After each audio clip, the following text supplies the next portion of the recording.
Well, Jaron boots Ennis. He just had his rematch with dazn. Ryan's seen it, and he has something to say. In this video, I'm going to break down Ryan Garcia's true reaction to Jaron Ennis, who just beat dazn. Now, I made a full-length, full-fight breakdown. I tell you all the time, there's a lot of low-quality information online when it comes to boxing, so be careful. Cheap audio, poor thumbnails, the visual quality is bad, and most importantly, the boxing knowledge is not good. You guys, if that's what you're looking for, this is not the channel for you. I give real breakdowns. I'm not doing a bunch of content just rushing out, quick 2-3 minute videos so I can say I did something. I took my time with the video and it's a 30-minute video breaking down Boots Ennis versus dazn. Because let's be honest, one, I'm never in a rush. I'm my own boss. I do what I want. And I want to give you guys the full-fledged breakdown. You guys come to the channel. What do I look like just talking for a minute and then hopping off when there's so many things to really unpack? But back to this video, Ryan Garcia, he has had his own reaction, which we're going to take a look at in the next 30 seconds. Boom. Ryan Garcia took to his social media. He says, Boots, meaning Jaron Ennis, will get knocked out by me.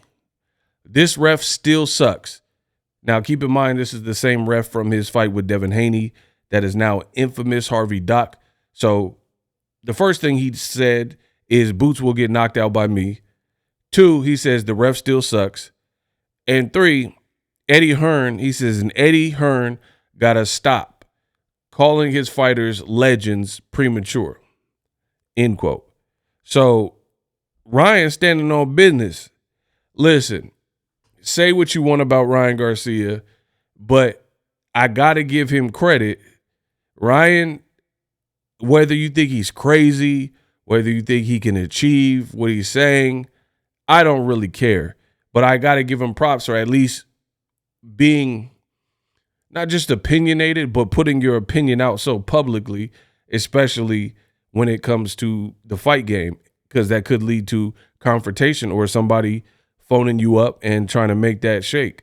Now, before the fight, Eddie Hearn did an interview, and he heard that, Henry Garcia or Team Garcia basically said they would fight Boots.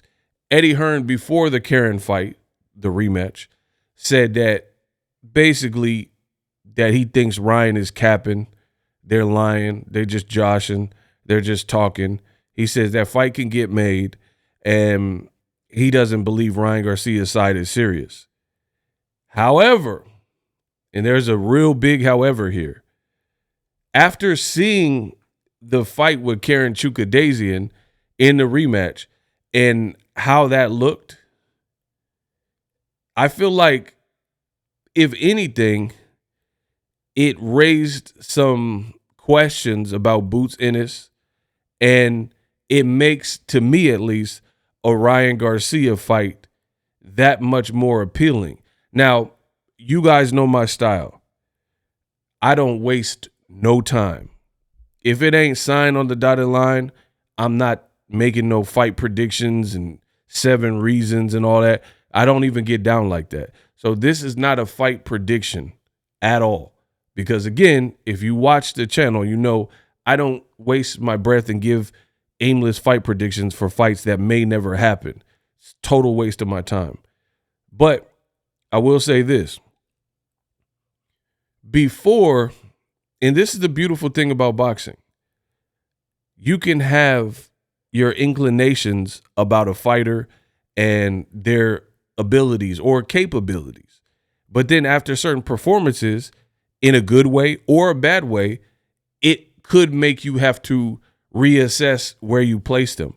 And that's why boxing is the best sport, because it's like a polygraph test. It's the ultimate truth and lie detector. The truth will come out in that square circle. And that's what I love about it. And I'll be honest, it's not just Ryan Garcia because who knows if that fight will ever happen. What I seen in Jaron Ennis's last 2 fights with Eddie Hearn has raised some questions, and I'm just being real with you. It's not that he, see, me, I'm never over the top. I don't just get on here disrespecting and, bumping gums and stuff like that. I think Jaron Ennis is a talented fighter. I think certain portions of his ability are special, but where people placed him and were placing him, his last 2 performances for me have forced me and others to pump their brakes a bit more. And this is coming from someone who put a lot of you guys on Jaron Ennis, but you got to see the fights in order to see the development. And really, it looks like Ennis has regressed some from what I was seeing before he became a champion. Since he signed with Eddie Hearn, I don't know if it's making more money or because Eddie Hearn keeps putting pressure on him and he's fighting at home in Philly and maybe he wants to show out. I don't know what the deal is. Maybe he shouldn't be at 47, because I told you guys that a long time ago. There's a lot of fighters fighting in weight divisions that they really don't belong in. And, maybe it's his time to move up. Ennis did mention this post-fight that it could be his time to move up and go to 154. But whatever it is, and it might be a combination of some of the things I just stated right now. But since signing with Eddie Hearn, I haven't been more impressed as opposed to when he was with PBC. When I was watching his fights with Sergey Lipinets, I was impressed. And he did get hit some in that fight, but, he got the stoppage. And it's not just about stoppages, FYI. But overall, he just looked crispier. When he's fighting Roman Villa, even though that win didn't age that great because PBC just had a card and Roman Villa got knocked out, but whatever. In the Villa fight, that's probably my favorite Boots performance. He looked like he was in the Matrix. He was doing this slow motion and just yap. And he was just, everything was clicking. These recent performances since he's been with Rematch Room and Eddie Hearn, I'm seeing him get touched a lot. He getting touched and it's really upstairs, but Karen Chukadzeyan, I have no idea why he abandoned the body attack, but he had a very good body attack, but he just wasn't consistent throughout. Some of the later rounds, I don't think he was going to the body as much, but really a lot of the headshots, there was successive punches to Ennis's head, where he's getting hit with the same punch, like left hooks, and hit with 2 or 3 rights, pop, pop, pop, back to back to back. So it just makes you reanalyze everything. And here's the thing. Before the Karen fight, if you would have asked me how Ryan Garcia would fare with a Jaron Ennis, especially let's say it like this. If you were to ask me 2-3 fight, after the Roman Villa fight, I would give Ryan very little chance because it didn't even sound like a realistic fight. Ryan hadn't fought over 140 pounds, things like that, right? But again, this is not a fight prediction. The way Boots is getting hit, he looks susceptible to the left hook. That's Ryan Garcia's best punch. Boots' own father, Bozy Ennis, in the camp, in the corner of the rematch fight, says, "What are you doing? Knock this guy out. He's slow. He's slow." Well, guess who isn't slow? Ryan Garcia, and that's his best punch. Now, Ryan Garcia doesn't have a great defense either, in my opinion, but Jaron Ennis's defense hasn't been up to par of what I've grown to expect. It hasn't been as crisp, and it's been a lot more leaky. So I'll be honest, I think Ryan Garcia, even at 47, I think he'll have snap on that shot. That's that left hook is a weapon. I think anybody within, a reasonable range, 35, 40, 47, if they get hit with that left hook from Ryan Garcia, it could cause some chaos. And because his placement is good, it has some speed behind it, it's explosive. He torques and puts his whole body to it. And again, this is coming from a person who, before, I'm looking at Ryan Garcia Boots. I'm like, Boots will destroy Ryan. Ryan will never fight him. Now you have Ryan taunting him. And I just feel overall, when you put up these mid type of performances and the expectations are so high for you, it's going to cause fighters to look at you as more food. Conor Benn was in the crowd. I didn't really hear what he thought after the fight, but he was calling out Boots before the fight. So if he's calling him out before the fight, after seeing that, I think he would probably like his chances even more because Boots was definitely hittable here. So whether you think a Ryan Garcia fight can happen or not, it's interesting. Boots was asked about it at the post-fight. He said Ryan do a lot of talking. All he do is tweet, and, he would end Ryan Garcia. But I'm just being real. From what I've seen in the last two performances, you have to consider Ryan Garcia's left hook as a weapon that, if he's able to land, could cause. And Boots takes chances, and he's very offensive minded, and he was hooking with the hooker. So I don't know. That's just an interesting proposition. And to me, based on the performance, the fight became more interesting. And it's not just Ryan Garcia. This is like Boots versus Terrence Crawford, Boots versus Virgil Ortiz, because his performances they've looked a bit more watered down than when he was on Showtime on PBC cards. That's just being real. I don't know what it is, if it's weight, I don't know. I'm not Boots, I'm not in his team, but now you got people like Ryan saying I'll knock him out and stuff like that.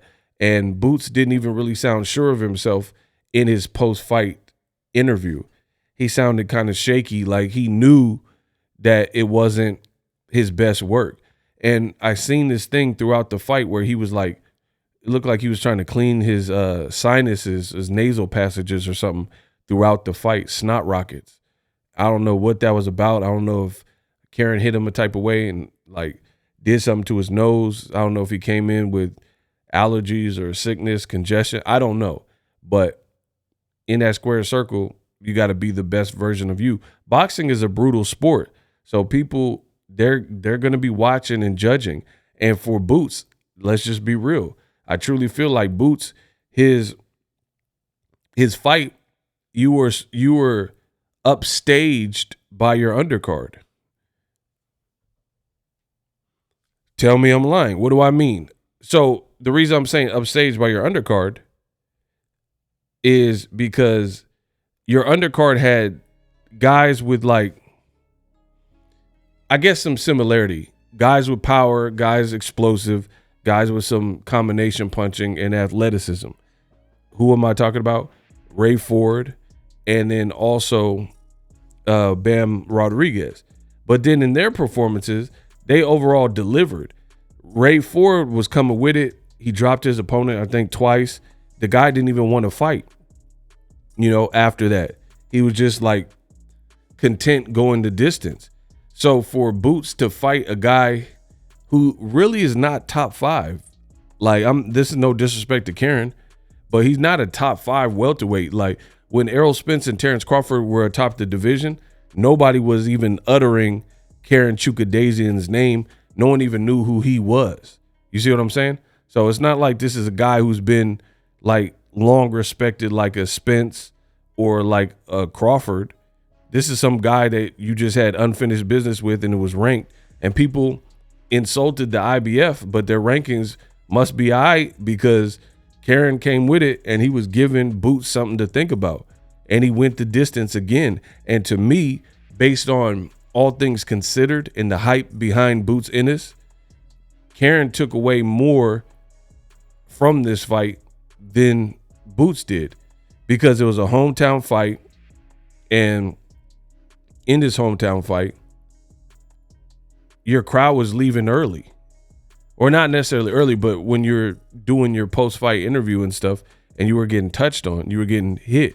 So a guy who was considered a no-hoper with no chance, I think that favors his brand. Now people might be checking for his next fight. People are pushing for him to get a big fight. And then for Boots, now people are questioning, man, can Ryan Garcia land that goofy left hook on him? Can Boots beat Crawford? Can Boots beat Virgil Ortiz? Will he do good at 154? Because let me tell you this, 154 has been cracking for quite some time. And what I do know is there's a lot of respected fighters.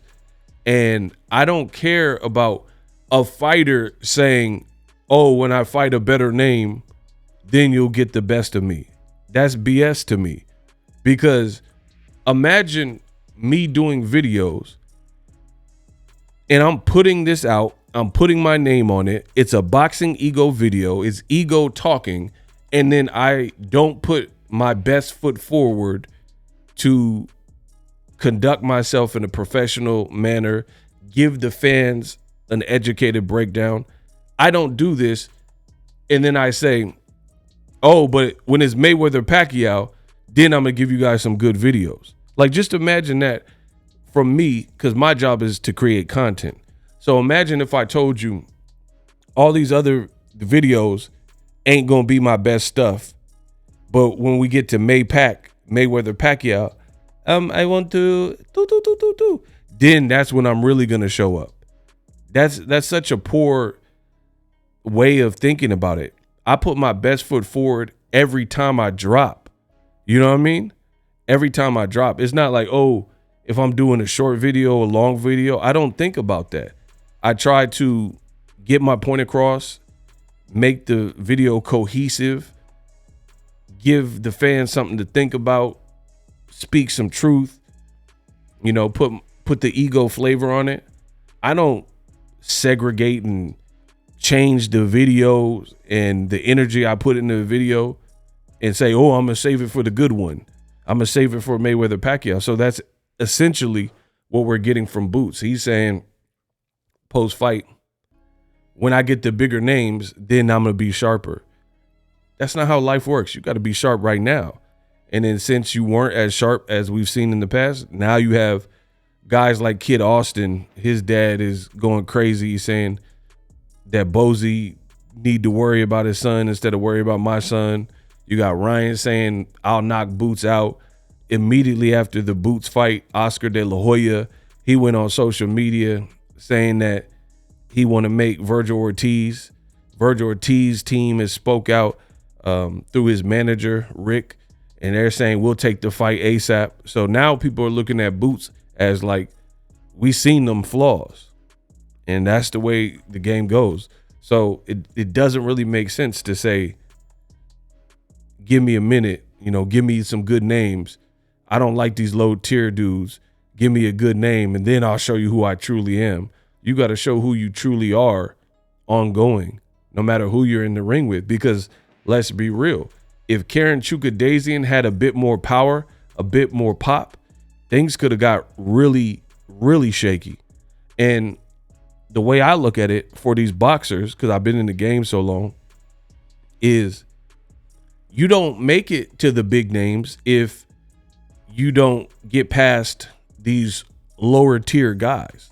So that's not the right attitude at all, because if you want elite names, you want multi-million-dollar purses or $100 million fights, you don't get up to this level generally without completing this gauntlet. You know what I'm saying? Like Usyk.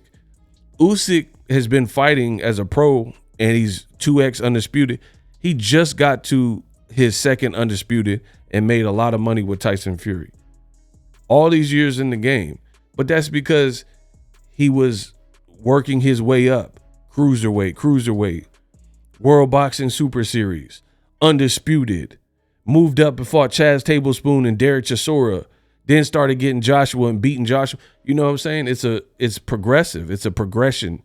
So I didn't like that from Boots when he was talking about, I'll show you the best of me basically when the competition gets better. Because like I said earlier, competition's looking for flaws. They're watching Virgil Ortiz or whoever. They're watching like, oh, he don't like that. Oh, okay. Did he get buckled there? You know what I mean? They're not looking like, oh, he's going to be a souped up version for me. So it is what it is. Let me know. Ryan Garcia Boots would be a big fight. Ryan is saying he can knock him out. I'm not quite sure about that. I will just say Karen was landing that left hook at will, and that's Ryan Garcia's best punch. Something to think about. Food for thought.